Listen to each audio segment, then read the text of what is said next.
Hello everyone, very welcome back और YouTube channel. आज हम लोग डिस्कस करेंगे बहुत ही डिटेल में हिस्ट्री ऑफ ड्रामा, यानी कि इंग्लिश लिटरेचर के बहुत सारे एस्पेक्ट हैं। चाहे वो ड्रामा हो गया पोएट्री हो गया या फिर प्रोज हो गया। हमको सब कुछ पढ़ना बहुत ज्यादा जरूरी है।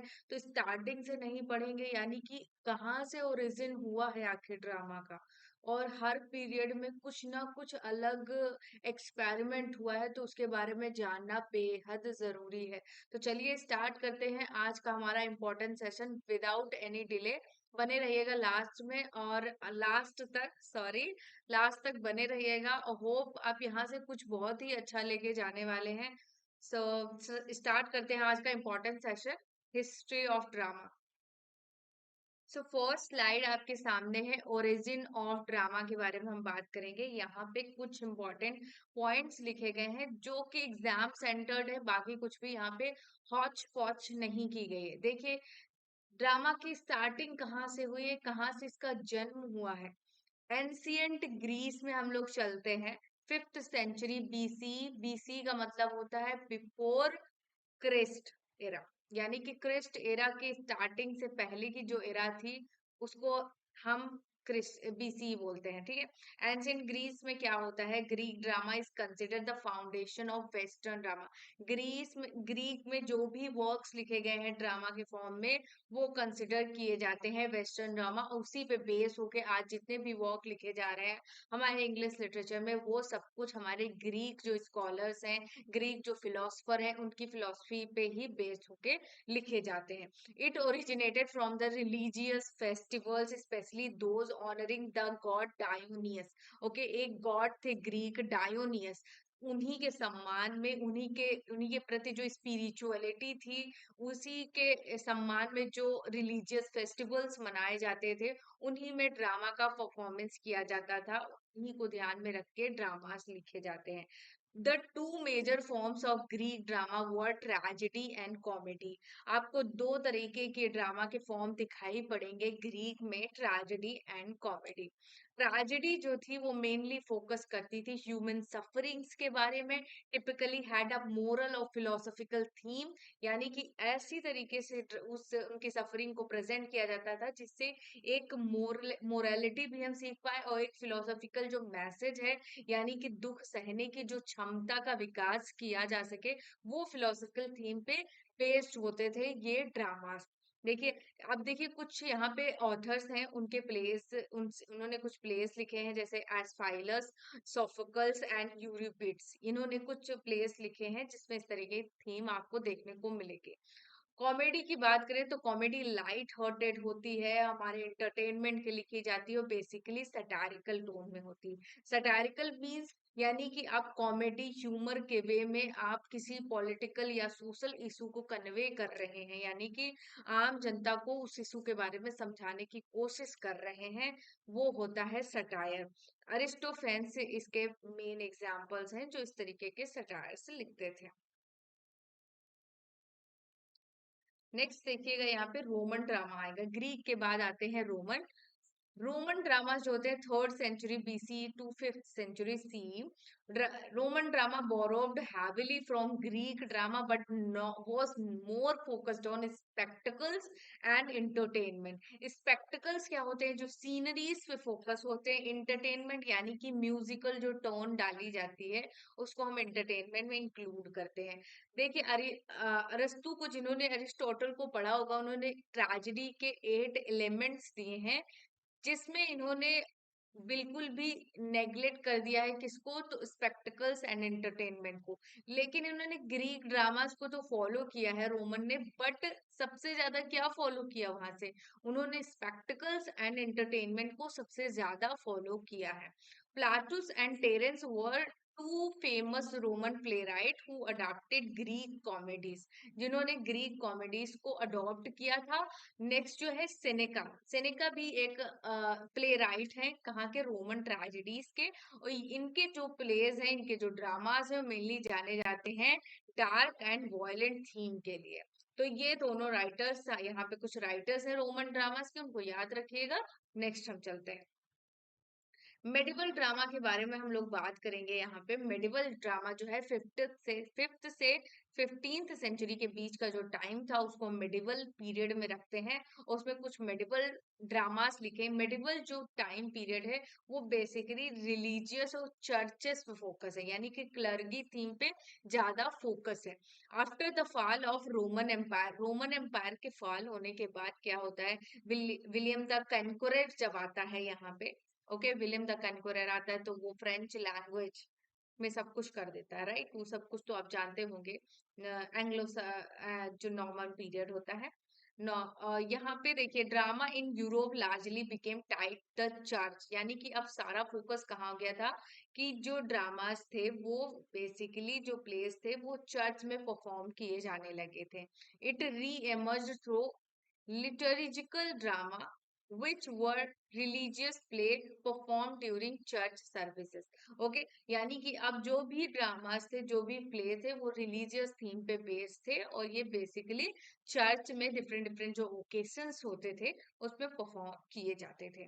मिस्ट्री प्लेस यहाँ पे इंपॉर्टेंट हो जाता है। डिपिक्टेड बाइबलिकल स्टोरीज को हम ड्रामास के फॉर्म में परफॉर्म किया जाता था। मोरालिटी प्लेस लिखे जाते जो कि एलोगोरिकल होते थे, यानी कि किसी एक चीज को सिंबल बना के उसकी क्वालिटीज, उसके मोरल लेसन्स को प्रोवाइड करवाना।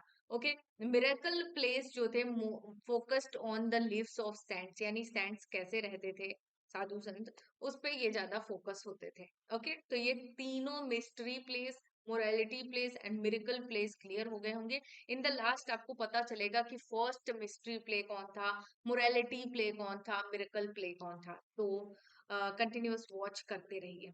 ओके, नेक्स्ट देखिएगा रिनेशा ड्रामा। रिनेशा ड्रामा बहुत ही इंपॉर्टेंट है, यहीं पे हमारे important playwright Shakespeare ji आते हैं। The Renaissance drama revived classical tradition and led to a flourish of drama particularly in England and Italy. Basically जो रिनेशा ड्रामा था, इन्होंने ग्रीक्स को फॉलो किया। अरस्तु के बनाए हुए जो ट्रेजेडी एंड कॉमेडी के जो सिद्धांत थे उसको इन्होंने फॉलो किया था। लाइक एलिजाबेथन एरा जो इंग्लैंड में आई थी, William Shakespeare became one of the most influential playwright, और ये मेनली अपने जाने जाते थे ट्रेजेडीज और कॉमेडीज के लिए। इनकी ट्रेजेडीज काफी ज्यादा, इनकी ग्रेट ट्रेजेडीज जो है, हैमलेट, किंग लियर, ओथेलो, है ना, मैकबेथ, तो ये इनकी ग्रेट ट्रेजेडीज है। इनकी कॉमेडीज ट्वेल्थ नाइट, अ मिडसमर नाइट्स ड्रीम, इस तरीके की जो इनकी कॉमेडीज हैं वो काफी ज्यादा इंपॉर्टेंट है। Italian commedia dell'arte, a form of improvised comedy featuring stock character, Harlem, Harlequin and Pantalone. तो ये भी एक यहाँ पे इंपॉर्टेंट एलिमेंट है, बट हमें एलिजाबेथन एरा पे ज्यादा फोकस करना है रिनेसा में। रिनेसा की शुरुआत इटली से हुई थी, देन उसके बाद ये इंग्लैंड में आया था। तो इस तरीके से इंग्लैंड में आने के बाद ये पूरे वर्ल्ड वाइड फैल गया रिनेसा, और इसका इम्पैक्ट आज भी देखने को मिलता है कि रिनेसा की वजह से कितना ज्यादा एम्पावरमेंट हुआ, कितना ज्यादा चेंजेस हुए, scientific changes and technological changes, बहुत तरीके के चेंजेस हमारे रिनेशा के बाद आए थे। ओके, नेक्स्ट है नियो क्लासिकल ड्रामा। ये 17th एंड 18th सेंचुरी का जो टाइम था वो neo classical period and neo classical drama के नाम से जाना जाता है। नियो क्लासिकल जो लोग थे वो मेनली रीजन पे ज्यादा फोकस रखते थे, यानी कि वो हर चीज के कारण पे ज्यादा फोकस करते थे कि आखिर ऐसा क्यों है, क्वेश्चंस करने पे ज्यादा यकीन रखते थे। मेनली ये स्ट्रक्चर, डेकोरम, इन पे ज्यादा फोकस कर रहे थे। Okay, France became a key centre for drama during this period. Okay, France में ज्यादा प्रोड्यूस हो रहे थे इस time drama. Molière was one of the most prominent playwright, famous for his comedy such as टार्टफे।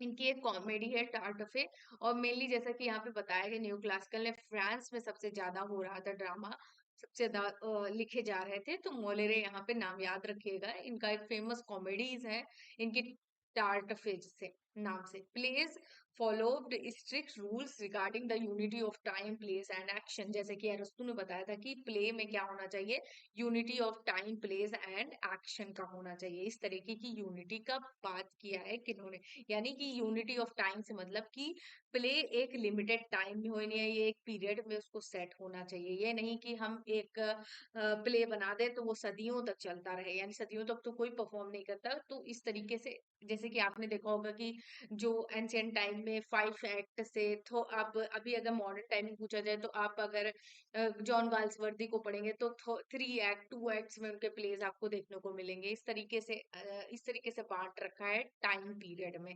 Place यानी कि किस तरीके से आपको जैसे कि कोई फ्लैशबैक में जाता है तो उसको प्रेजेंट में लाने में ज्यादा ऑडियंस को ना मतलब दिमाग ना लगाना पड़े, है ना, तो एक बैलेंस वे में चीजें। ओके, सो 19th सेंचुरी का जो टाइम था, this era saw the rise of romanticism. Romanticism इस टाइम पे आया था, और which emphasise the individual emotions and nature, यानी कि व्यक्तिगत जो इमोशंस हैं, यानी कि हमारे अपने किस तरीके के फीलिंग्स हैं, जब हम दुखी होते हैं तो हम कैसा फील करते हैं, हम खुश होते हैं तो कैसा फील करते हैं, तो उस तरीके के इंडिविजुअल जो इमोशंस हैं उनके नेचर पे ज्यादा फोकस किया है। The 19th century also saw the development of realism, यानी कि जो सच है, जो रियल है, जो हमको दिख रहा है, उस पे ज्यादा फोकस कर रहे थे। A movement that aim to depict real life on stage, यानी कि अपने जो रियलिटी है, जो सच में रियल है, जैसे कि विक्टोरियन एरा में जो कुछ भी चीजें हो रही थी उसको जॉन गाल्सवर्दी ने अपने प्लेस के थ्रू दिखाया। जैसे कि इनका जो प्ले था स्ट्राइक, जिसमें आपको कैपिटलिज्म का जो रोल वहां विक्टोरियन सोसाइटी में चल रहा था, लेबर्स को जो नई चीजें मिल रही थी, पावर सारी कैपिटलिस्ट के पास थी, तो वो चीजें उनके प्लेस में दिखाई पड़ी। यानी कि पूरा का पूरा रियलिज्म पे उनके प्लेस फोकस्ड है।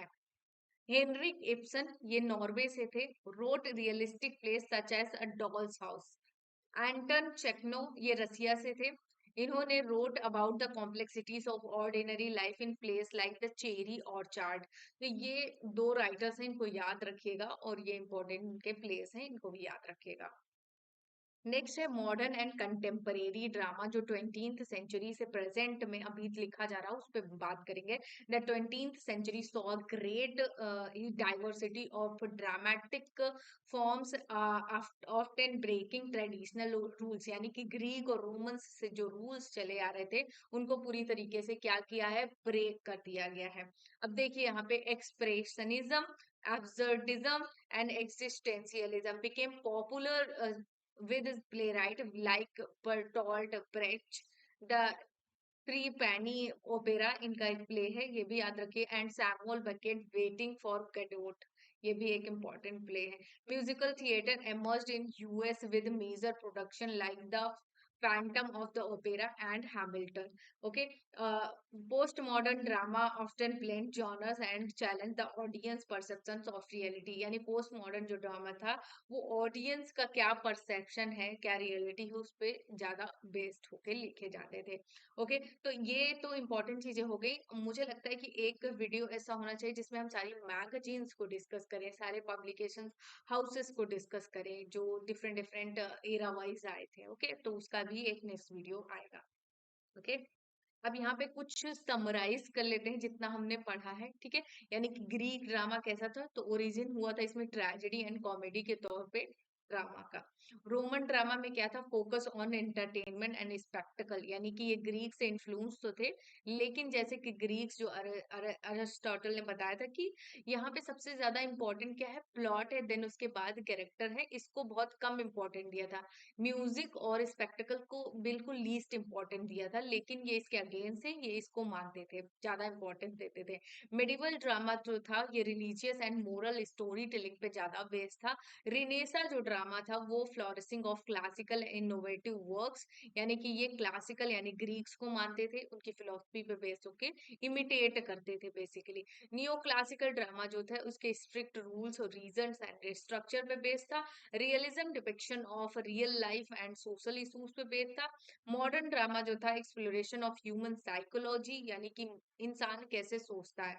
अब बहुत तरीके के ऐसे प्लेस बने हैं जो साइंटिफिक है, यानी कि मिस्ट्री है, किस कोई मर्डर मिस्ट्री पे ड्रामा लिख रहा है, इस तरीके के प्लेस, आप इस तरीके के जॉनर निकल के आए हैं। क्रिमिनल साइकोलॉजी पे भी प्लेस लिखे जाते हैं, एब्सर्डिटी एंड इनोवेशन पे बेस्ड है।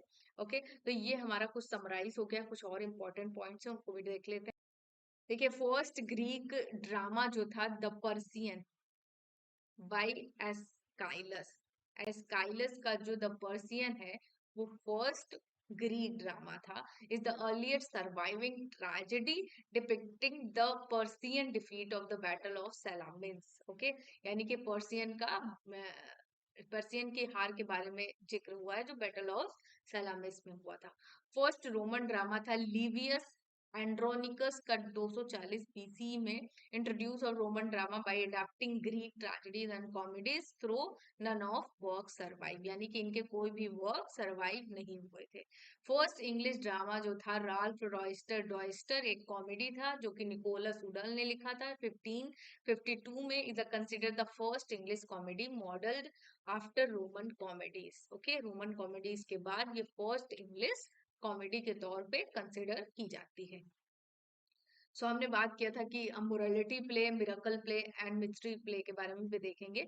फर्स्ट जो मोरालिटी प्ले था वो द कैसल ऑफ प्रिजर्वेंस 1425 में आया था।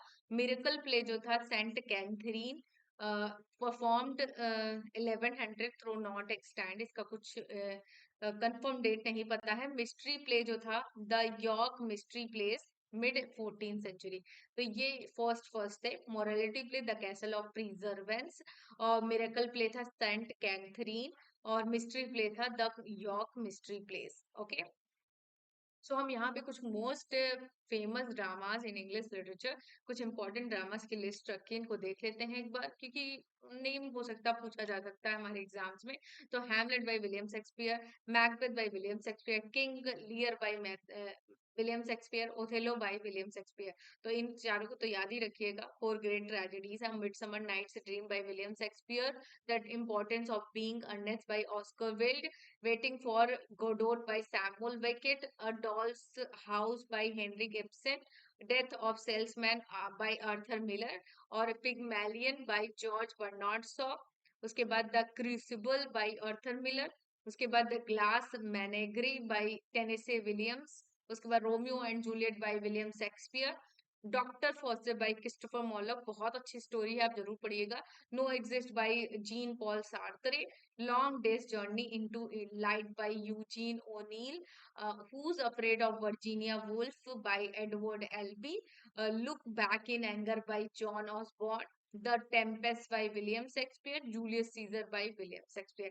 तो ये कुछ important फेमस प्लेस थे, मैं फेमस कहूंगी मोस्ट फेमस प्लेस थे इंग्लिश लिटरेचर के अंदर। थैंक्स फॉर वॉचिंग, यहीं पे ये सेशन खत्म होता है।